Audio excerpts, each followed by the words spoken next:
82 games are over and done with, but despite all the turmoil this season, the Sacramento Kings have earned the right to play at least one more. On today's show, Brenden Nunes from SacTown Sports 1140 joins me to discuss what we make of this season, how it will be remembered, and to preview Kings and Mavericks, the first round of the play, and it's all right here on Locked On Kings.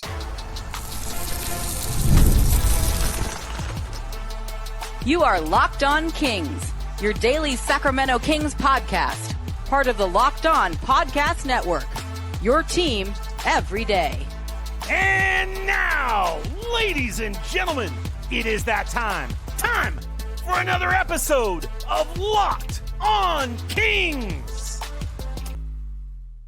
Hello and welcome into Locked On Kings, your podcast hub for Sacramento Kings coverage now all postseason long. My name is Matt George. I have the privilege of being your host here. I'm a Sacramento sports anchor and reporter for ABC 10 News. And shout out to all of you who have ridden the wave with me all season long. It has been a season of few highs, some pretty significant lows, especially if you've been following at least my opinion of this team and this organization really since the Mike Brown firing in December.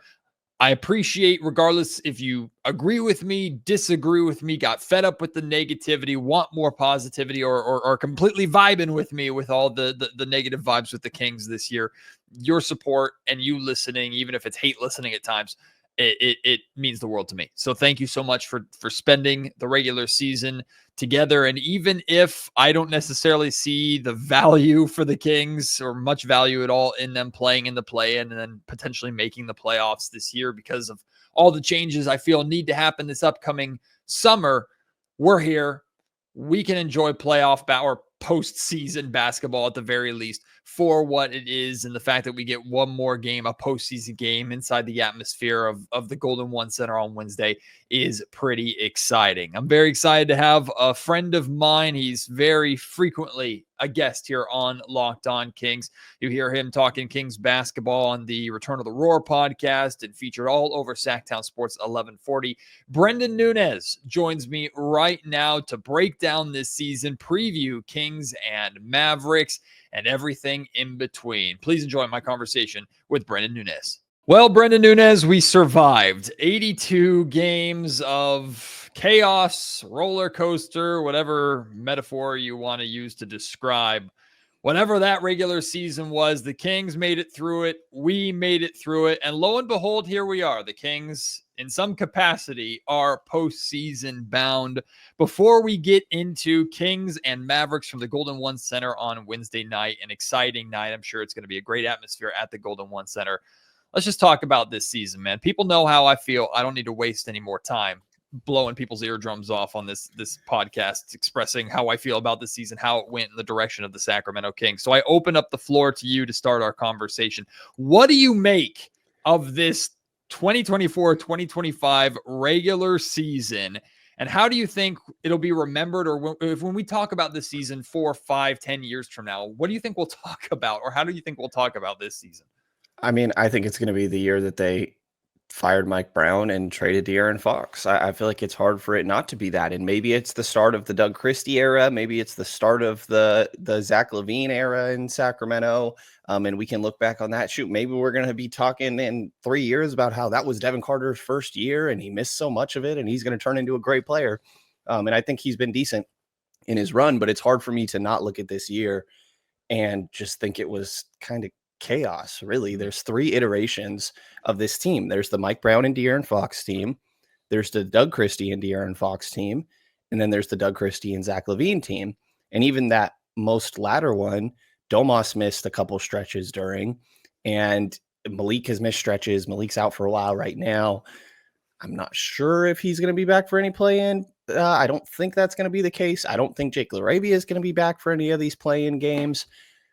I think in my mind, I'm going to remember it as the year that they fired Mike Brown and De'Aaron Fox. And I think that really changed their entire season. And, you know, I think that they would tell you that they felt kind of cornered and that they had to. I don't know that I necessarily agree with that, but I somewhat see how they felt like they needed to do that in order to make the subsequent moves And sure, I guess that they managed to do that, but there's still very much, I think, TBD based on how this season ends. Unfortunately, I think teams overreact a lot to the finality of their season. And I'm not the most optimistic that the Kings can really give OKC a run if they make the postseason here. But if you're competitive a little bit there, then maybe the entire narrative changes around this season. You know, there over the course of like NBA history, there have been what I call rental teams. Like, remember when the Boston Celtics big three was in Brooklyn, when the Lakers had, what was it, like Steve Nash and like that team, right? There's just these teams that have like stars on them that almost feel like a trivia question. It's like, hey, remember when that team had these players? I wonder if that's how we're going to talk about the second half of this season. Remember when the Chicago Bulls West were just in Sacramento? Like, remember when Zach LaVine and DeMar DeRozan? Like, I wonder how much of this group that we've gone through the second half of this year with under Doug Christie as interim head coach, how much of this group is actually going to be here next season? Or I guess the better question is, how much of this group is not going to be here? So I guess that's what makes this postseason run, this play-in tournament run, so interesting, I guess, and so unique, is because it does feel a little bit like borrowed time. It just feels like, let's just ride it out and we'll tackle the many issues that the organization has. We'll get to that when we get to it. In the meantime, let's just throw this group of players out there and see what we can do. And that's maybe not the best position to be in for an organization in terms of longevity, but at least going into Wednesday, even someone like me who's pretty pessimistic about this team and not really a big believer of this team, I can go into the Golden One Center on Wednesday night curious, like, what are we going to get? What are we going to see? So at the very least, you could say the Sacramento Kings are intriguing. I think so. I think they have a good chance in the play-in, for whatever that's worth. Evaluate that however you may want, and like, honestly, I kind of think this season is a very big disappointment. I don't think that's a super hot take. Nope. And there's just this trio of absolutely the worst seasons you've ever seen between the Dallas Mavericks, Phoenix Suns, and Philadelphia 76ers that, like, I was listening to Zach Lowe's pod, and he's talking about, like, this is a trio that you may never see three teams have this bad of a season in the same year again. And obviously they all had championship expectations. Sure. So it's all relative, right? But the Kings are rubbing shoulders with those same teams, and they're not getting a bunch of crap nationally. And to be honest, I think that Chris Watkins kind of pointed this out to me. I think they're kind of lucky that these other teams are having these dumpster fires, because I think the Kings would be getting a lot more crap nationally if that was not taking place. But to your point of, we don't know who's going to be back next year, and going back to your original question of how we'll remember this team, if this is DeMar DeRozan's only year on this team, then we're going to look back on this year as the year that DeMar DeRozan was on the Sacramento Kings, because I think there's a very real chance that this is the only season. Will we look back on the Vince Carter year in Sacramento more fondly than the DeMar DeRozan year? Because, I mean, the Vince Carter team wasn't good, but there were very different expectations, and Vince being the legend that he is, everybody just remembers the Kings win over LeBron James and the Cavs as like Vince Carter's shining game in Sacramento. But DeMar, I mean, obviously the teams had more success, but I don't know if the DeMar year is going to be remembered fondly depending upon how it plays out. Yeah, it definitely depends on how these play-in games go, right? Because I think that's part of the Kings' appeal in the single elimination basketball games, is that while the talent and the cohesiveness of this group is very much a question, the cohesiveness is a question, the talent is not. Right. They have offensive firepower, and there's a world where Zach LaVine drops 40 in one of these games, where DeMar DeRozan has a 20-point double-double. He's essentially their point guard now, and I think you've seen him embrace that role, and I think he deserves more credit for that than what he's been given. So it definitely could change a lot. Like, I very much am thinking it's in play that one of these guys just goes absolutely ridiculous in a play-in game. Yeah, that's what I said earlier. Is I think this team is made for the play-in. Like, if the NBA playoffs were March Madness, I think the Sacramento Kings would be a dangerous team, because winning one-off games, this team could absolutely get hot and go on runs. So how many times have we seen it just under Doug Christie over the last handful of months? Once you get into a best-of-7 series where you actually have to have consistency, let alone against the best team in the West, because the only chance the Kings have to make it to the playoffs is to face the Oklahoma City Thunder, that's where this team is in big trouble. But 2 play-in games, like, the Golden State Warriors, without a doubt, I mean, they're in the 7th seed for a reason. They're the best team out of the 4 in the play-in. It's not, you can't question it. But I think the Sacramento Kings have a chance to be one of the more, like, maybe looked at as the most dangerous team, or one of those teams in the play-in that nobody really wants to face because of the individual talent that on any given night can carry them through. Again, I think the Warriors are absolutely a better team than the Sacramento Kings at this point in time. I don't think that's debatable.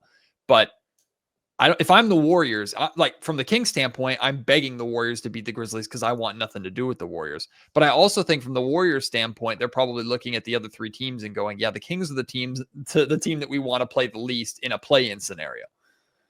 I would agree. I think that Memphis is definitely, I think that Memphis and Dallas definitely are the 2 weakest teams. Obviously, you know, the changes that have taken place over those rosters. I think Memphis has kind of slumped a little bit. They looked okay when they initially fired Taylor Jenkins, and then they've started to slump a little bit. They're both 4-6, Dallas and Memphis, in their final 10 games of the season. And it's kind of funny to say, it almost feels like there's more cohesiveness on this Kings team compared to those, which is a very low bar. I think that's the only reason that you could maybe potentially make that argument. So I like their chances against those. Definitely against Dallas. Dallas, like, I have no clue what to expect from Dallas, to be honest. Like, their size is interesting. You were talking yesterday, I think, that you'd be more worried about Kyrie Irving than Anthony Davis, right? That was you, I believe. Yes. I agree. Like, Spencer Dinwiddie is leading that team in minutes throughout the course of this season, which is absolutely ridiculous. And they're still going through their 77 stages of grief.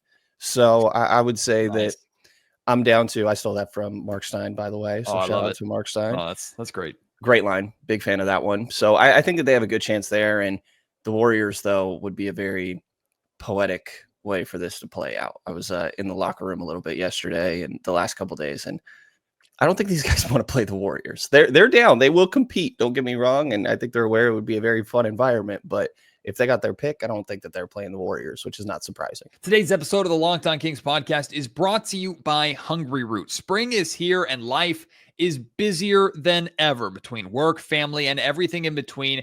Who has time for grocery shopping and meal prep? That's why I use Hungry Root. It makes eating healthy, delicious meals simple and stress-free. Hungry Root is like having your own personal shopper and nutritionist wrapped into one. They take care of grocery shopping and meal planning, offering personalized recommendations based off of your tastes and your health goals. Hungry Root will tailor your orders based off of what you like or what you didn't love. It gets smarter every single time. It learns with you. With their high-quality, nutritious food, you can stick to your gut-friendly, high-protein diet without spending hours planning and all the extra money to get what you need. The meals come together in 15 minutes or less, giving you more time for workouts, family, hobbies, work, just life in general. Take advantage of this exclusive deal. Get 40% off of your first box plus a free item in every box for life. Go to hungryroot.com/LockedOnNBA and use code LockedOnNBA. That's hungryroot.com/LockedOnNBA. Code LockedOnNBA for 40% off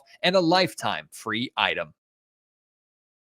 I was debating this with Frankie yesterday. If the Kings were rooting for anybody to lose that Warriors-Clippers game, I think it would be the Clippers. And it's weird because the Kings beat the Warriors twice this season, but they lost all 4 times to the Clippers. But the last 2 games, the Kings lost to the Clippers by a combined 2 points, right? Like, had chances to win. Arguably should have won the one in LA. Like, Kawhi hit a crazy shot, and then it came down to one final shot in Sacramento. Versus the last 2 times the Kings played the Warriors since the Jimmy Butler trade, the Kings have absolutely gotten rinsed. Like, it's not been close. The Warriors have decimated Sacramento. So I agree completely. But either way, you want to avoid both of those teams. Like, everybody in Sacramento they're Warrior fans on Tuesday. We want nothing to do with them. Go ahead, get in your 7 seed, and best of luck to you in the playoffs against the Houston Rockets. Try not to get into a fight every game. We want the Memphis Grizzlies. Now, we don't want to look past the Dallas Mavericks either, but the Grizzlies are the team that the Kings want to face, and the Kings have had success against them. And I mean, it's unfortunate because he's a Sacramento kid, but the loss of Jalen Wells too is a big deal for for Memphis, considering how much, not only was he having a great year, he torched the Sacramento Kings every single time that they played this season. So yeah, we're all rooting for the Warriors on Tuesday, even if it's reluctantly. Absolutely. And I can tell you, I watched the end of that overtime Clippers Warriors game in the locker room a little bit. And yeah, some reactions from some of the guys. Like I said, they definitely would not prefer to play the Warriors. I won't name the player, but somebody walked out and was like, damn, we're going to play these MFers again, essentially. I think it's more so tired of playing the same team over and over again more than Yes. anything. Again, Yes. it's not that they're not up for the competition, that they don't think they could beat that team or anything like that. It's just more of, I think, the same eye roll that a lot of the fan base would do if we got part 3 of that matchup. But, if you win that, that would feel amazing. I think it would feel really good to be able to send Golden State home and we get closer to the rivalry term, I guess, maybe a little bit, even if people don't want to acknowledge it. There's a little bit of something extra to these games when you see each other over and over in the postseason, I guess you could say. And I wish I could tell you how these previous playing games went outside of just my memory, but I don't know about you, Matthew. I can find the stats absolutely nowhere. It's like they never freaking happened. Yeah, the play-in is a round of mystery that really doesn't exist in the NBA's history. I'm convinced the play-in is the NBA's way of admitting they're just trying to make money, but they're ashamed of it. But hey, it exists, and we got Kings and Mavericks in Sacramento on Wednesday. It's funny, like the Mavericks have always kind of tried to big brother the Kings in a lot of ways because of the Luka Doncic trade. There's 2 things that happened this season that have vindicated Kings history in the worst and most hilarious ways, from the Dallas Mavericks trading away Luka Doncic after the Kings didn't draft him, to the Denver Nuggets firing Michael Malone after the Kings fired Michael Malone in the worst way possible. So weird ways of vindication for massive mistakes in the Sacramento Kings history. Either way, the Mavericks are limping into this play-in game, maybe just as exhausted by this season as we are, but still, I mean, they obviously have plenty to play for there in Dallas. As of now, the Kings are favored in this game by 4.5 points. That's no surprise, being the higher seed, the home court advantage, and the Kings having gone 3-0 against the Mavericks so far this season. I guess your first impressions and your first thoughts of, we don't really know what to make of this Mavericks team, but what do you make of this Kings Mavericks play-in matchup? Yeah, I'll say one of the things that stands out just with this grouping in general of Memphis, Dallas, Sacramento is that these are the teams that made the postseason that really were significantly better against teams below 500 throughout the course of the regular season than teams above, right? Kings, teams 500 and above, 13-30. Oof. Holy crap, Matt. Nice. 27-12 below 500 teams. Dallas, 16-28, 500 and above, 23-15. Below 500, Memphis 14-25, right there, kind of rubbing shoulders with the Kings. I guess they played a lot less 500 and above teams somehow throughout the course of this season. I'm sure just timing of how this works out. 14-25, 500 and above for Memphis, 34-9 below 500 for Memphis. One of those things that I look at a little bit. I'm like, okay, I think while the Kings aren't technically an above 500 team, I think they sort of fall into the category that we're talking about there, but point being that I think that all of these teams are pretty hard to gauge. And specifically when you look at Dallas, like Anthony Davis, I think would be the best player on the floor, no questions asked, if he was fully healthy. But I'm sure that most people listening saw, well, I guess the Kings were playing a little bit later that night, but saw Luka's return to Dallas. And I thought one of the more disappointing aspects was that Anthony Davis didn't get to have a huge night. It was sort of an opportunity in my mind for him to be like, same when De'Aaron Fox came back into town in Sacramento, Zach LaVine had a huge game. And it's a little reminder of, hey, I'm the new guy on the block, And I didn't think AD got to do that. And I thought it was because he was limbering around. So if you're not getting the most healthy AD out there, I think the Kings, you got to like the Kings' chances. I think they're probably going to have some of the best players on the floor. I would say that turnovers, the possession game, to me is key in this matchup. I would say turnovers are something that the Kings struggle with a lot. I feel like in a lot of their poor games, there's a handful of turnovers that are just careless and live ball turnovers that lead to easy buckets on the other end. And then offensive rebounding. Obviously, Dallas has a lot of size, and I think it can go both ways. The Kings can use that as a strength with obviously the growth that Keegan has shown in that aspect. You have Nunes now. I partially wonder if we could see a little bit of like double big. If that's the way that Dallas elects to go, obviously, with Derek Lively sort of coming back into the mix, Daniel Gafford as well here.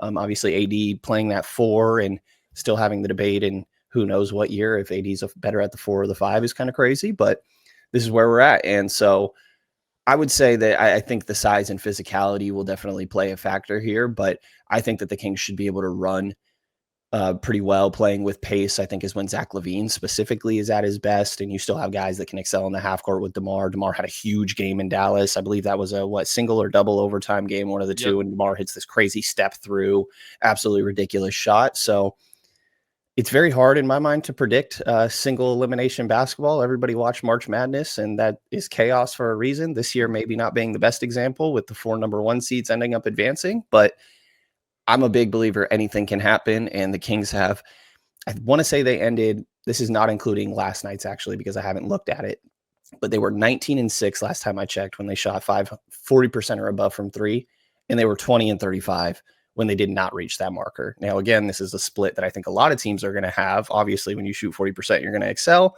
but it's that 20-35 when you don't reach it that I think concerns me a little bit more and points to the questionable defense that this group has. So unfortunately, I think there's a lot of variance on, did you make your shots that night? And that could go both ways. But to me, I'm looking for that size, physicality, and the possession game here. But I think I do like the Kings' chances. And specifically with the matchup for the Kings, like kind of putting you on the spot here, but what is like the biggest advantage you think the Kings have, and then the biggest disadvantage you think that they have in this game? And if you need a little time to think about it too, I'll just share with you, like, one of the biggest advantages. I really think it's a big deal for this Kings team this year.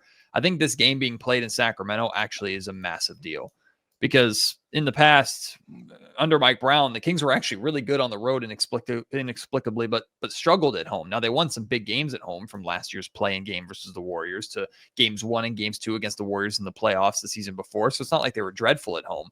But under Doug Christie, like, protecting home court is such an important aspect of his message. Like, that's just who he is, and he understands the Kings fan base very, very well, having played in front of them for so many years in the glory days. So, and under Doug Christie, I think, if I'm not mistaken, the Kings are 14-9 at home. So significantly better at home under Doug Christie than they were under Mike Brown. So I do think this game being in the Golden One Center is a big advantage for Sacramento and this version of this Kings team that seems to really do well on their home floor and really feed off of the energy of that crowd. I would agree. I mean, yeah, and Golden One, as everybody's well aware, is one of the best environments I think there is in the NBA. Shoot, you can maybe say professional sports as a whole. To keep it super simple, I'll say that their advantage, I think the Kings, is on the perimeter, and their disadvantage is on the interior. Obviously, we just talked about Anthony Davis, Daniel Gafford, Derek Lively, like that size. Again, Domas leading the league for the 3rd consecutive year in rebounding as a whole, but also defensive rebounding. And also that number has gone up every single season, and he's led the league in each one of those. So he'll get a nice little trophy at the play-in game for that. So it's not like the Kings can't counter that interior, but to me, the perimeter play, I don't see the perimeter defense from the Mavericks, really. Obviously, Clay is not moving anything like he used to. Spencer Dinwiddie's not some lockdown. It's really like Najee Marshall that we're kind of talking about in this. Is like Omax going to get some run or something? I guess he qualifies as a Kings legend. I don't know if Kessler Edwards too. Kessler Edwards revenge game. He definitely qualifies as a Kings legend. Caleb Martin, I think it has kind of returned a little bit there. So they have some guys, but I would say that ideally on the perimeter, I think it's going to be a lot of necessary 3-point shooting, but you're going to have to break through that initial perimeter defense, get paint touches, and I think we're going to get back to these spray threes, because they're going to have the rim protectors down there. But when you're doing all these, if Anthony Davis is guarding the 4, if he's guarding Keegan Murray, make him run through screens, move Keegan around off ball. So again, very simply, I think that the perimeter is where Sacramento should have their advantage. And interior, I mean, just look at the size that Dallas has, obviously. Friendly reminder that Brenden is saying the Kings have the advantage on the perimeter when they're last in the league in perimeter defense, 3-point defense, by the way. So it might just be a shootout. It might just end up being a shootout. It's definitely an offensive game. We're going to, again, possession game is where I'm focused on. The defensive rebounding is where I'm focused on. Hey, just don't let them get multiple threes, and yes, I'm speaking more of their offensive advantage for sure. This episode of the Locked On Kings podcast is also brought to you by Open Phone. If you're running a business, you know that every missed call is money potentially left on the table. Think about it. When was the last time you had a service emergency? If the first person didn't answer, did you wait? Probably not. That's why you need Open Phone. Open Phone is the #1 business phone system designed to streamline and scale your customer communications all through an app on your phone or on your computer. You don't have to carry 2 phones anymore. With Open Phone, you can manage business calls and texts from one app, whether you're at your desk or you're on the go. The best feature is the shared inbox. Your team can jump into any conversation at any time without missing a beat. The AI call transcripts and summaries save you time on follow-ups and ensures that you never lose track of customer interaction. Open Phone is offering listeners 20% off your first 6 months at openphone.com/lockedonnba. That's OPENPHONE, openphone.com/lockedonnba. And if you're switching from another service, Open Phone will even port your existing numbers over at no extra charge. Open Phone, no missed calls and no missed customers. The disadvantage to me is something that you kind of touched on earlier with like the possession game and taking care of the basketball. Like if I'm the Mavericks, I'm looking at the Kings and going, there's not a point guard on this roster, especially with Malik Monk out. Like exploit that. Like let's let Zach LaVine handle the basketball. Okay, he's going to turn the ball over 4 times. Domantas Sabonis, if Domas tries to be aggressive, Domas has not shown an ability to be aggressive without turning the ball over. DeMar DeRozan has, I thought, played really well as a facilitator, but his first instinct is to look for his shot, right? Like the Kings do not have a playmaker. They're going to try and run the ball through Domantas Sabonis and make do with everybody that they have, and they're good enough, I think, against the Mavericks to do that. But if I'm the Dallas Mavericks, I'm looking at the Kings and I'm going, this is something we can exploit. We can try and get this team sloppy. We can try and turn them over, get them frustrated, get the crowd frustrated, and take the crowd out of the game. So that to me is the biggest disadvantage that the Sacramento Kings have in this game, is just that lack of a point guard, which is the extension of the head coach and provides you composure in postseason basketball. Not having that, I think, is something that the same way like offensive rebounding killed the Kings in their playoff series against the Warriors. Like that was their most exploitable trait. I think turnovers and not taking care of the basketball is the most exploitable trait of the Sacramento Kings in this game.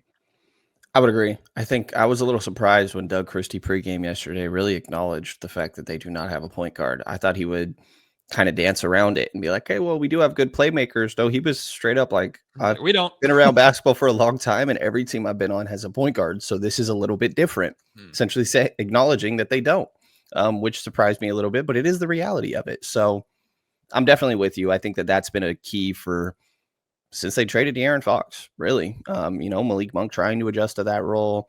DeMar, like you mentioned, embraced that point guard role, and I think that he's done everything you can ask, but you can't. So much of my issue with the team this year, honestly, especially post trades, has been that I feel like you're asking guys to essentially not be themselves, right? You want to optimize your talent as much as possible. And because you don't have a point guard, it's like you mentioned, DeMar DeRozan is a score first guy. And we shouldn't be trying to change DeMar DeRozan when he's 36, 37, whatever he may be. Right. Like he's just passing Jerry West on the all-time scoring list. Like, let's not try to change who this guy is. And it's not that he can't pass the ball, but it's kind of crazy to me. Like, don't get me wrong, I've gotten frustrated with DeMar for segments too, where I'm like, dude, come on, like Zach LaVine is right there. But he is who he is. And I think that you should know who you're bringing in. Obviously, roles change as this season played out the way that it did, but I'm with you. And I think that that's been one of my biggest things that I think they need to figure out this offseason is, okay, which guys are sticking around and how do we get them in roles where they can just fully be themselves and they don't have to think that much, really. Not that it's not, guys aren't going through their reads and stuff, but I think when you can get guys in their more instinctual, natural, comfortable positions, that it's just going to optimize everybody out there. And is there anybody that's optimized on this Kings team? Like maybe you could say Keon. That's about it. Yeah. Keegan, maybe kind of. Keegan.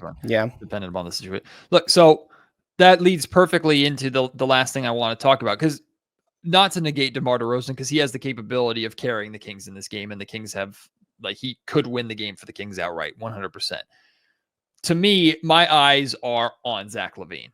Like, I think the furthest the Sacramento Kings are going to be able to go and whatever's left of this season rides with LaVine's hot hand, especially from 3-point range, right? We've seen when he's on, he can score quickly, and that can quickly get a crowd involved. So you can close a gap or build a lead very, very quickly through Zach LaVine catch and fire alone.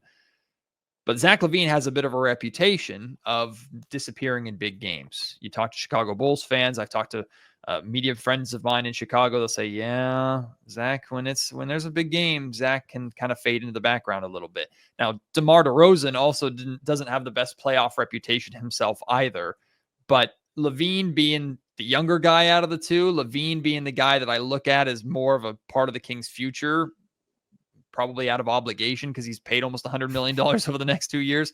He's the guy that I'm looking at and going, okay, this is our first glimpse at, will that Zach LaVine reputation hold up, or will the Kings get this scorching hot, like, I'm knocking down everything, I'm putting everything up, I'm willing to shoot the basketball. Like, just a couple of weeks ago, we were all perplexed wondering why Zach LaVine wasn't shooting.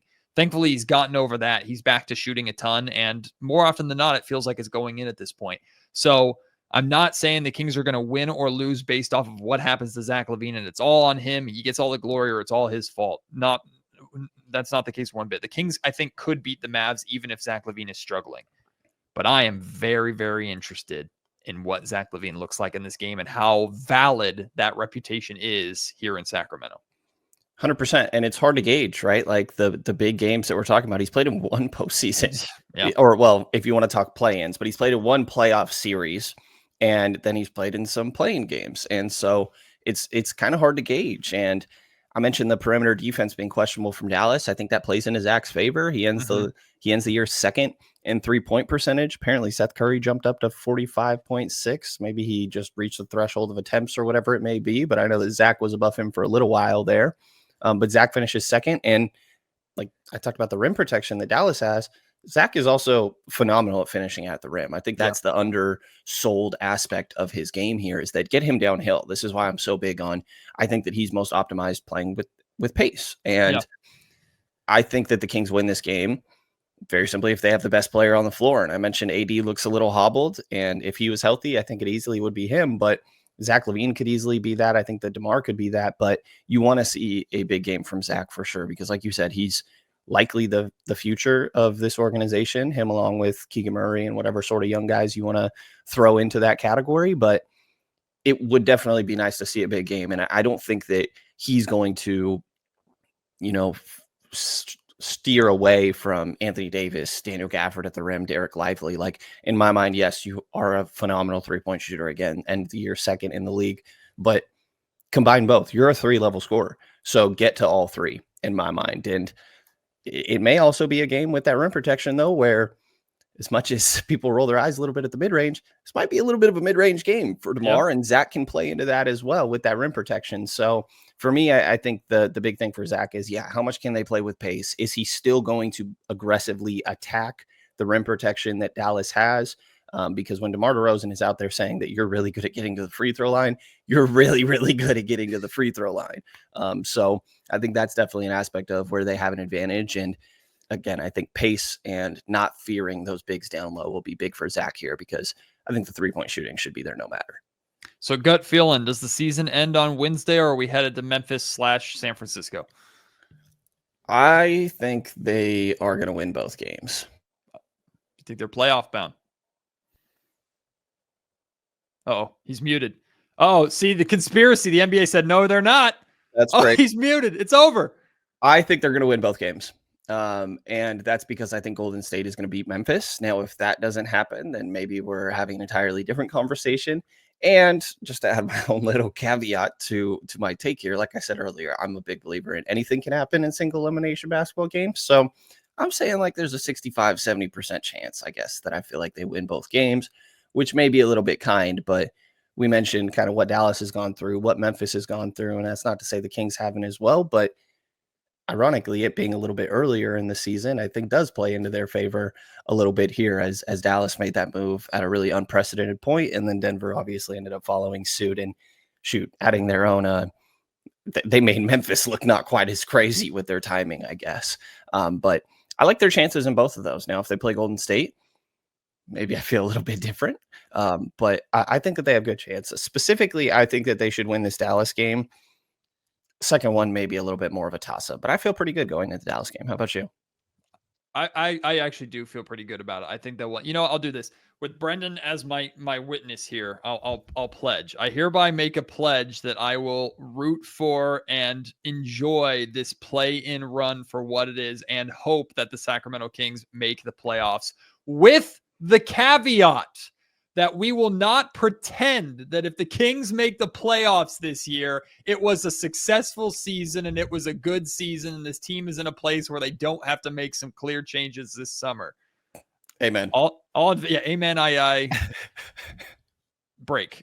I don't know how you end that, but yeah, that's that. I think I like the Kings' chances in the plan. Once they get to the playoffs against OKC, I think they're going to get rinsed. And we're going to get like game 3 and game 4 in the Golden One Center. Hey, how fun is this? And then the game's going to start and it's going to suck. But let's get there. Let's enjoy these 2 playing games. Let's enjoy this ride, however long this team lasts, kind of like what I said earlier on. They're intriguing. And I just guess I'll have to go along for the ride for the remainder of this year. Yeah, I think we've all been along for the ride for months now. It has been a very, very long year. I'm sure for everybody listening, and us included. I've vomited like 17 times. Get me off this roller coaster. We need another puke guy. No, we do not need another puke. We never have to go back to those days again. We had a blimp experience yesterday. Yes, the blimp crashed into the fans, which was such an amazing metaphor in so many ways. Such an amazing metaphor for the season. Watching the guy stand on the concourse with the handheld controller or whatever, trying to do this, I was like, dude, I would be so stressed. That's not like when you're controlling those like cars or whatever it may be, and you're like, wait, which way is it facing? Which way do I have to turn? Maybe he's better at it than I'm giving him credit for, but I can only imagine how stressful that must have been. I don't know how far they would have made it, but missed opportunity for a fan to not grab that thing and try and book it. Just take it. You would not have made it far. Just would not have made it far. I don't know if I'm you're taking the doors blimp with that thing. I deserve this blimp after everything the Kings have put me through this season. Well, Brenden, we'll see if the blimp crashes or the beam is lit on Wednesday night in the Golden One Center. See you there, my friend. Thanks for making the time. And I guess we'll see what happens. I don't know. We'll just expect the unexpected at this point. Absolutely. Thanks for having me, man. Last thing I will say, the Stockton Kings playing against the Osceola Magic. I'm saying that wrong. Guaranteed. I still do not know how to say this, but Mason Jones balling. I think there's a real chance that he gets finals MVP and maybe the regular season MVP. Isaac Jones is flying out there to participate in the game, so should be a fun one. I will just say that I was in Stockton for game 2 and it was a blast. So let the history books show that in 2025 the Kings made the finals. They did. That's all. That's all the context you need. I have a Western Conference champion shirt, Matt. Okay. He even got a shirt like you're part of the team. He gave these out at Stockton. Okay. Look at this. Sacramento Kings. We ignored the G League part. Yeah. Fold that out. NBA Finals. NBA, the 209 is kind of in there. The G. Hold on. There's a lot in there. NBA Finals. No, hold on. How do we cover the 209? NBA Finals. Look at that's a Kings logo. Western Conference champions. That looks like it. That's what I see. We'll accept no other explanation. The Kings are NBA in the finals and are one win away from being champions. That's all I care about. There we go. Well, I appreciate it, Matt.